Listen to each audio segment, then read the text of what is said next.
Hello and welcome to episode 29 of the Rollo and Slappy Show. Today is March 6, 2017, and I'm Rollo McFlugel, and with me is Slappy Jones too, and we are both at McFlugel.com. The show notes page for the episode is McFlugel.com/29. So I'll send it right over to Slappy, and he's going to introduce our topic for this episode. Yeah, thanks, Rollo. Thank you, everyone, for joining us this evening. Today we're going to talk about something we hear often from many people. We'll call them statists, Democrats in particular. But we'll be talking about about libertarianism. And we almost undoubtedly hear at some point, you just hate the poor, or you just want to keep your money, or you just don't want to help the poor. You hate the poor. So I'm sure Rollo has been accused of hating the poor before. And Rollo, since you do hate the poor, I'm kidding, of course. How do you respond to that when someone says it? Well, I usually ask them to consider that my intentions are good, and we may disagree on how to get there, but we both want the same thing. I mean, who doesn't want their end goal of whatever their political philosophy to be, progress and wealth for everyone, and then they can be free to do whatever they kind of want to do. It's funny, and I know most of our listeners don't know us personally, but if you know Rollo, he's a nice guy, not going to hurt anyone. And then you bring up these arguments, and when you hear back, you just hate the poor. That kind of it's kind of like a cop out. It's like a cheap shot. You don't want to think. You're just going to blame the guy for hating the poor. But in reality, I think we should turn it around and say, no, you hate the poor. You're the one who wants them to go to these public schools and not give them an option to go anywhere else. You're the one who wants to make sure they don't work a certain amount of hours so they continue to get their welfare. You're the one who hates the poor. But on that, Rollo, so what do you think would happen if we got rid of the state and we didn't have a public school system?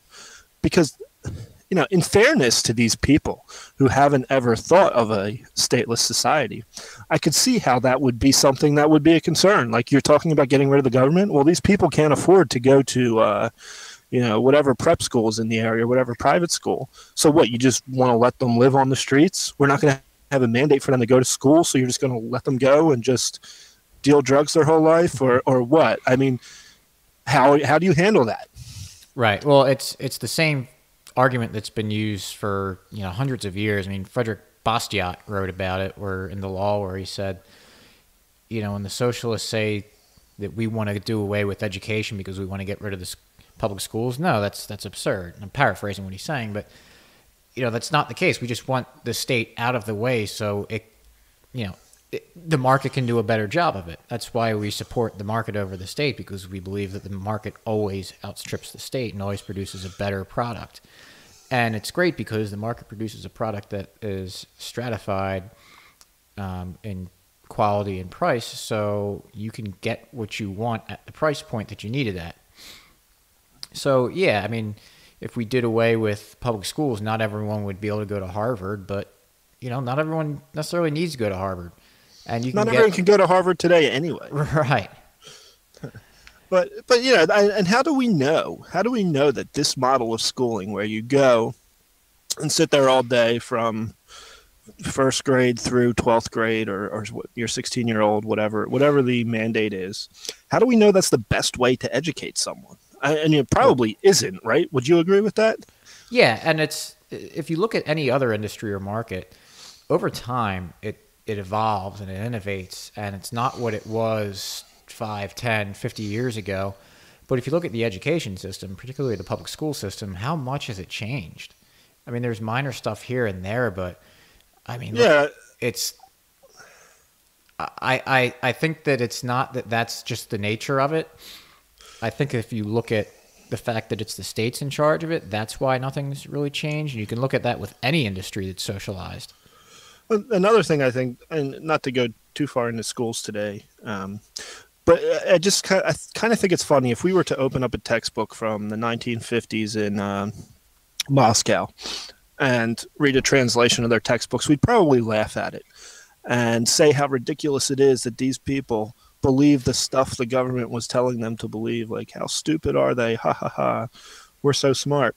But they never think of that on this end. You know, all the textbooks in schools have to be approved by the state.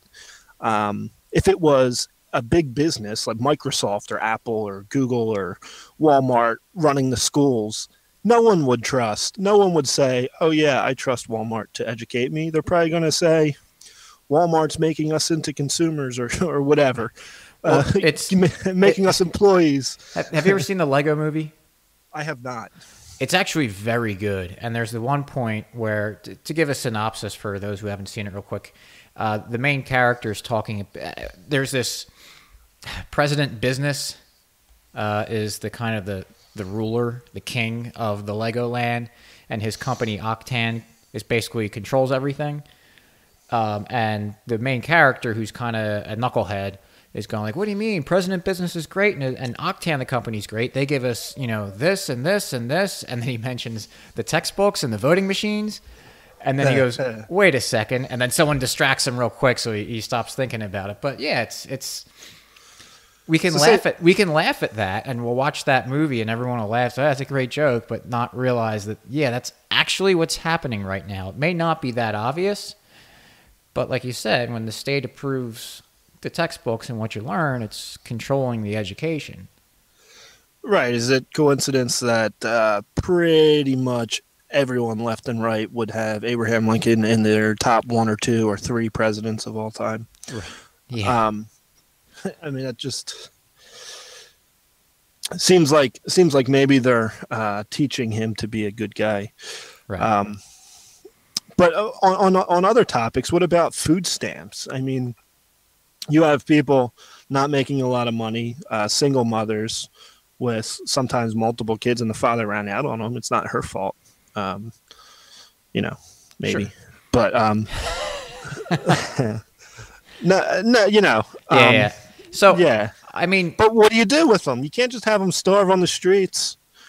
Right. So I think one of the things that we have to fight is what happens right now with all these government programs and everything. It's always just battling the symptoms. And if you were sick and you went to the doctor and you said, you know, my head hurts and it always hurts, and my arm hurts too, and blah, you know, give all this stuff that's a problem, and the doctor just says, "Oh, I'm just gonna give you this thing to dull the pain." We're like, well, that's kind of good, but I guess it'll make me feel a little better right now, but if there's a bigger problem going on, shouldn't we be treating that? No. Let's just get rid of the pain, and then a week later you go back to the doctor and you say, well, this pain medication isn't enough, and he goes, all right, we'll just give you more. And then you do that, and you just keep getting more and more. You're not solving the problem. You're not finding the root causes of what's wrong with you. Yeah. And so when we say that, oh, there's these people that don't make enough money, we have to give them welfare, we have to give them food stamps, all you're doing is treating symptoms. Or if you're saying we have to raise the minimum wage, you're treating symptoms. You got to treat the actual problem. And the problem is that there's not enough work, or not that there's not enough work. It's too difficult for companies to hire people, and it's more importantly, I say the bigger problem is it's more difficult to be an entrepreneur and start your business. There's so much red tape, and there's so much crony capitalism. The players to be will work with the state, as they normally do, to create regulations and laws, and you know, they have their own self-interest, so they're going to do what they can to make sure that they use the state to, you know, lower their competition. And then I know there's the one other big elephant in the room I haven't mentioned yet, and the big one is the Federal Reserve and inflation, which is just destroying the value of the dollar. So that's kind of the reason why people keep having to get raises in order to sustain their standard of living. When that's completely artificial and indicative that there's huge problems in your economy. But on what you were talking right before you started talking about the Fed, you mentioned how it's tough to get a job or start a business. There's a lot of red tape, and I know most of us romanticize stories about our grandparents and how they were so tough and came over here with nothing and did this. But I was talking to a friend at work who is he's not a rah-rah Trump guy, but he voted for Trump, and he gets annoyed with all the criticism of Trump, and so he comes in to vent to me. And anytime he thinks I'm getting on board and agreeing, of course I have to shoot him down a little bit. But he was telling me about how his grandfather started a construction company and he didn't have enough money. He was talking about how smart his grandfather was, but his grandfather wasn't wealthy. And he wanted to he wanted to learn construction. He wanted to do that, but he could not afford to buy a crane or get a loan to buy a crane. But somehow he was able to build one. He learned how to. He bought this. He was able to get the supplies, and he built a crane and started a business with his own crane. And when he was telling the story, he goes, no one's like that anymore these days. And I said, could you imagine trying to bring a crane on a construction site? Homemade. I know I stole your point right there, but yeah, well, and then that's what I said to him. I kind of laughed and I said, "We're not allowed to. You couldn't even do that if you wanted." Now, of course, people will come back and say, "Well, how do you know it's safe?" Well, it was safe, and that's a risk you take. What if he wanted to work less than the minimum wage or less than the going rate for construction to build a house? And someone says, well, he's a little cheaper, but the guy seems like he knows what he's doing. He did build this crane. All right, I'll take a chance. I'll pay a little less, knowing you might not. It's possible you don't get as good a work. But it's also a way for him, and it was a way for him to break into the industry and eventually earn enough money and build up a construction company that was passed down through the family. Of course, my coworker doesn't work in construction, but his brothers do. And I thought that was an interesting story. And I know it's anecdotal, and I know maybe I don't know how much truth is in it, but I don't see why he would just make that up out of nowhere and tell me that one, especially because he wasn't trying to make the same point that I'm making. Right. Well, and to take it even further with building a crane, whether it's safe or not, especially nowadays, it's 2017, you can find that information pretty easily available, I'm sure, on the internet. I mean, there's standards for building cranes, and I doubt it's the government. But either way, I mean, the guy who builds the crane doesn't want the liability of hurting someone. Like if you build a crane and you weren't confident in it, I mean, that's a huge liability to really hurt people or property. Right. With your big crane. He'd probably want to get it insured. And an underwriter would have to look at the crane, make sure it's okay. And that's where the development of standards would come in, so that the underwriter wouldn't have to be a crane expert or something. They could hire. There's a business out there that has they can hire them to go look at it, or just they have standards that they develop where it says these are the codes, these are the standards that you use to build a crane.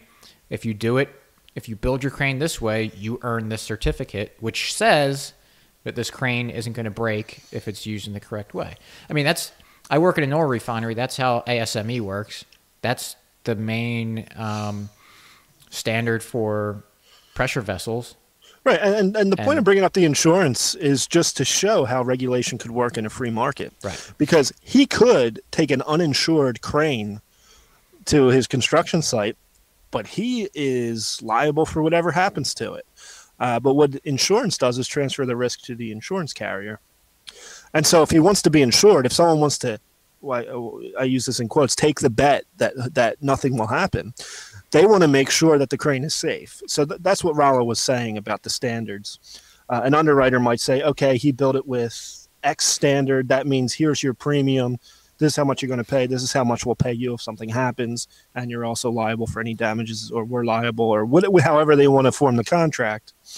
And that would keep market actors acting responsibly. And if they choose not to, then they're on the hook for whatever happens. Right. So if the customer decides to hire this guy with a homemade crane who has no insurance and doesn't have any money, so if he does have an accident and he can't pay him anything because he's poor and just has now a broken crane is the only thing in his name, then that's the risk that the customer is willing to take. That, he's obviously going to be cheaper because he's trying to break into the market, so he can't charge what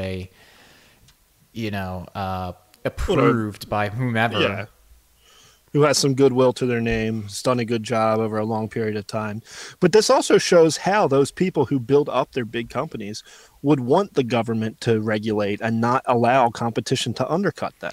Like unions in South Africa, Yeah. which they, in case someone isn't aware of that reference, the unions, that was their way to keep black people out of the market because they knew that the black people were charging less, so they would get hired because of, you know, some racial issues back then. And so they, for certain kinds of work, the unions got the government to pass a law that you had to hire union labor, and so the unions could raise their prices and keep the blacks out of business. So, not that that's what unions are doing today. Well, in terms of maybe racism, not explicitly, not explicitly, maybe not for racial reasons, but they are absolutely doing it for keeping competition out. Absolutely. Right. And so to go with that, not necessarily that, but just with there's a great, going back to the race thing. Walter Williams has a great essay that got turned into I think it was a PBS special called "State Against Blacks." Where he goes and explains about how, and this was in the 70s, or maybe early 80s, I forget, about how inner city blacks had a difficult time finding work, and it wasn't because they're lazy or stupid or not as good as other races. It's because of what the government was doing to them. I mean, you had to have a certain level of education, but the education system was so terrible that, you know, kids were just dropping out of school. And, you know, to be a hairdresser, you have to take this long class. It's expensive. That they didn't have the money. They were trying to be hairdressers because they were trying to make money, so they didn't have the money to get the license to be a hairdresser, where the class to get the license most of it had nothing to do with hairdressing anyway. All sorts of issues like this. And then the minimum wage. So someone who, you know, drops out of school maybe doesn't have the skills that someone who, you know, gets a high school diploma or college degree. So now they can't even compete because they can't command a wage that's at the minimum wage or above it. So I'm gonna cut you off, and there you go, hating the poor again. Why should the poor have to work for less than minimum wage? Well, because they won't work if they Yeah, it's either work for less to break your way in, to prove yourself, to show that you are a good employee or a creative person or whatever you're doing, or do nothing and then go to what? Maybe the black market. Maybe we'll sell drugs because there's something that you're not legally allowed to sell. So since we can't get a job anywhere, we'll just resort to the one market. There's a need for it out there in the market, and in quotes again, legitimate people are not providing it, so there's an opportunity. So right, and we're not suggesting that a 35-year-old with 3 kids and a wife to take care of should be making, or, you know, is expecting to make $5 an hour. It's more like when the kids are in high school or just out of high school, where they have a lot of spare time and maybe they want to do work, but they have no skills yet. It's a way to undercut the market, get in there, learn the skills, and now you have marketable skills. Exactly. So when they are 35, and if you're 35 with a family earning minimum wage, I think you need to look yourself in the mirror and ask what you're doing. If and I don't mean that as like, as a put down, but really, if you can't sell your labor for more than $7, $10, whatever it's at right now, an hour, you got to think, you got to look at yourself and say, what am I doing? Right, and it's not because that any company or any person or business wants to hold you down or hold you back. They're standing there with their wallets open. If you have a skill that can make them money, they're willing to pay, whatever. Any businessman, 99% of businessmen would rather hire a person from a poor background with a good work ethic than someone who was rich, who was lazy, with no skills. Right. You could just go out in the world and talk to people. You'll find that. But so we anyway. haven't. One thing we haven't mentioned is charity. So Right. because We didn't even bring that up. I hear a lot of people saying like, well, without the government doing, charity could step in, and I do agree that there would be more charity, especially if we're not being taxed out the wazoo. We'd have more disposable income and also just more income if the Fed weren't doing all of the garbage that we're doing. But I don't even like that as an answer because I think that's kind of a cop out, not a cop out, but just. It's an easy answer. It's an easy answer. It's not a convincing answer. And I think it would happen, but I don't think we would, if you let the market do its thing, I don't think that you would really need to rely that much on charity. I think you would use charity not for the people kind of just he's just having a hard luck or whatever. Some people are just poor. I think it's for, people who physically can't work, mentally disabled, things like that, it's go ahead. I was going to say, I do think that, a guy has a family and somehow loses his job and he's struggling. I do believe his family and neighbors would help out. Absolutely. And we'll call that charity. But I agree with you that I think you'd see most of what we consider like traditional charities would probably be toward research and diseases like it is today. And helping the people with mental problems, mentally handicapped and physical disabilities. I think you would see a lot of that. Right. I mean, it happens where I work. If we have someone that's has a death in the family or is on, disability and their disability runs out, we have gate collections. They have someone, at all the gates in the morning and, standing there with a bucket. If you want to give some money, you can give some money. And, I think that's a great way of helping each other out. And when we have when we believe we have the government to do it for us, that is less. One, we have less money, but two, it's less of a. You don't see the need for it as much because you're saying, "Oh, well, we have Medicaid." Yeah. Do you want to tell your I'll call it your favorite Grover Cleveland story? It's the only Grover Cleveland story I know. The Grover Cleveland story with the Texas seed bill. Yes. Where they had a drought and the farmers came looking for federal aid. It's been a while since I told this story. I'm going to lose the details. So they went to Grover Cleveland asking for welfare to help them get through this drought, some money just to help them survive, and he said no. And he hated the poor, right? Yes, because he hated the poor. Grover Cleveland was known to hate the poor, but he said no, we're not going to do it. You have to find a way, basically. And I know that our critics hate go pull yourself up by the bootstraps, but he didn't give them any aid, and they did just fine. Right, they actually raised more money and resources on their own than they were asking for from the state. Exactly, and they did just fine, and they got through it, and there was no bill. Of course, presidents after Cleveland didn't use that as precedent. Teddy Roosevelt wasn't too long after. But that's my Texas seed bill. I was put on the spot there, so I apologize for. Sorry. But yeah, there's so many. The state just wastes so much talent and opportunity out there that it makes it so much more difficult to create wealth. And if we were left unfettered, then it would be, much more productive by everyone. And but that said, we're not in that bad of a spot as we, it's easy to say, if only the state were kind of not in our way, we'd be so much better off, which is true. But there is a lot of opportunity now, and the internet being one of them.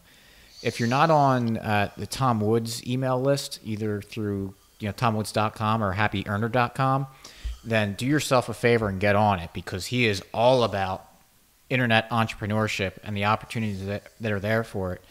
I mean, Slappy was talking about building the crane earlier, where you have to go out and, spend all the money to buy the resources to buy a crane and hope it doesn't break apart on you. I mean, if you've got a computer and an internet connection, you can start a business with, very nominal costs. So it's not, the problem is people don't know how to do it.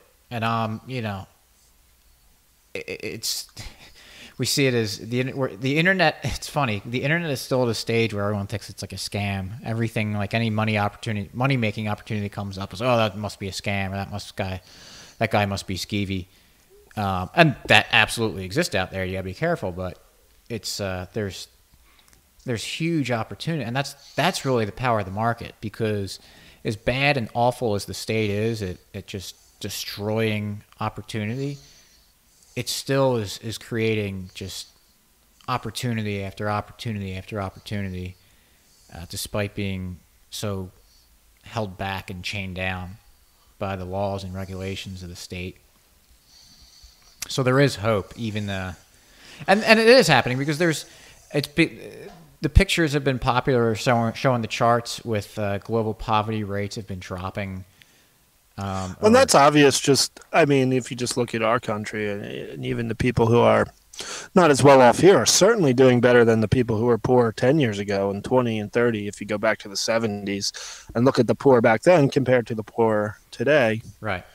I mean, I don't have the statistics, but we could probably look it up pretty easily. What percentage of the population has a cell phone? Yeah. Which literally in 1990, I mean, they existed, but they were big, they were heavy, and only the really rich people had them. To think that the poor have them today, that's pretty impressive. Absolutely.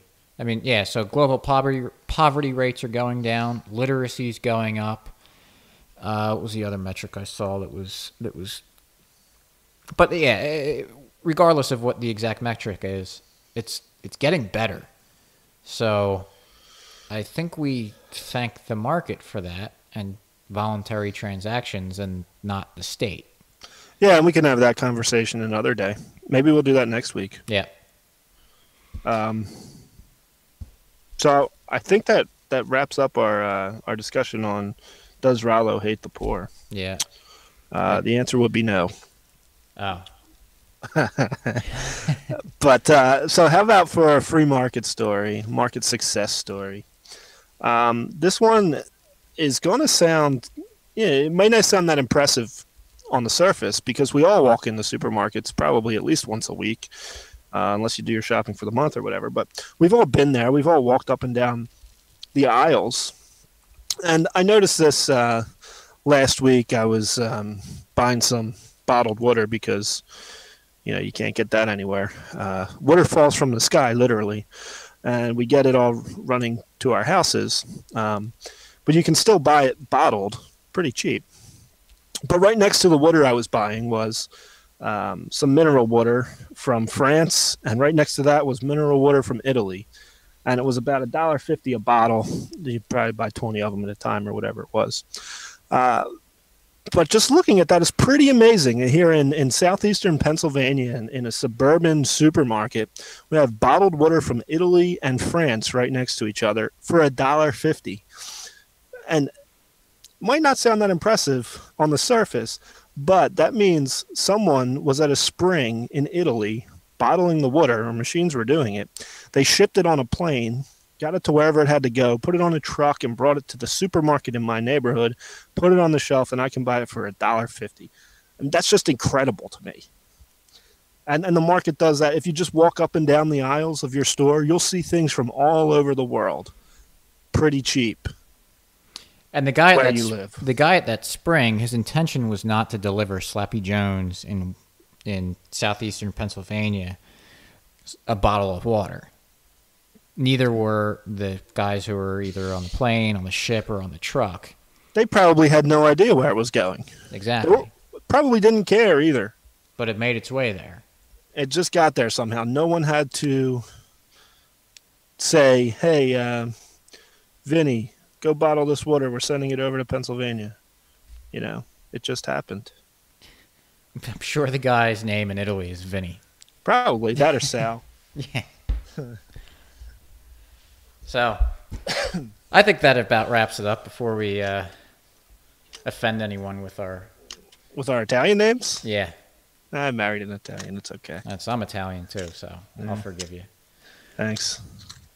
So, all right, yeah. With that's enough for this week. Catch us next week. Yeah, remember, check out the show notes page, mcflugel.com/29. You'll find links to subscribe to us on Stitcher and iTunes, as well as the ability to Like us on Facebook and follow us on Twitter. And please also subscribe to our email list where you can be kept up to date on all of our posts. And we're going to start trying to get other things going on that email list, start using it to send you fun stuff. We'll start expanding the website a little bit, putting more on there. So check it out at McFlugel.com.